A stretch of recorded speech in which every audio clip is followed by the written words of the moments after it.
అలానే బాగా బాధాకరమైన విషయం ఏంటి? ఎక్కువగా ఇబ్బంది పడింది, ఏడ్చింది అట్లీస్ట్? మా బాబుకి, చిన్న బాబుకి ఇట్లా హాస్పిటల్లోనే ఎప్పటికీ ఈ పిల్లోనికి ఇట్లే ఉంటుంది అన్నప్పుడు బాధపడ్డాం మేడం మేము ఇద్దరు. ఓకే.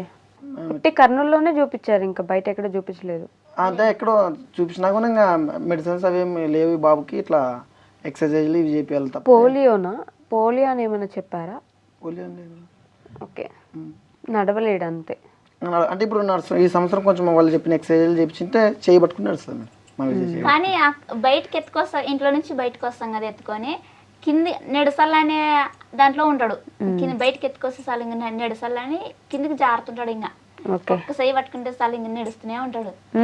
అలా నడుస్తాడు మళ్ళీ. నడుస్తాడు అట్లా నడుస్తాడు. చాలా మంది అడిగారు మేడం యూట్యూబ్లో కానీ ఇన్స్టాగ్రామ్, మీ చిన్న అబ్బాయిని ఎందుకు చూపెట్టినట్టున్నారు. మేమే పెద్ద అబ్బాయిని చూపించాం, చిన్న అబ్బాయిని ఇంకా చూపించలేము మేడం ఇంతవరకు. చూపించలేదా? చూపించలేము. ఓకే. ఎందుకని అంటే ఈ విషయం వల్లే తెలియదు కదా ఈ విషయం ఇంకా జనాలకి అన్నట్టు. చాలా మంది అడుగుతున్నారు మేడం ఈ మధ్యలో.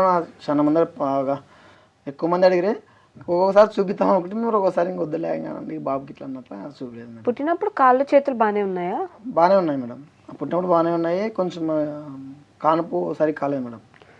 ఏ అంటే ముండిల్లు పిల్లోడు మింగి అట్లా వాయి తీరు వచ్చి అట్లయింది మేడం. ఐసీయూలో పెట్టినప్పుడు అట్లయింది పిల్లలకి. ఓకే. మాకి బాగానే ఉన్నాడు మేడం పిల్లోడు. ఒక 3 నెలలు వచ్చింది, నేను చూసుకోలేదు.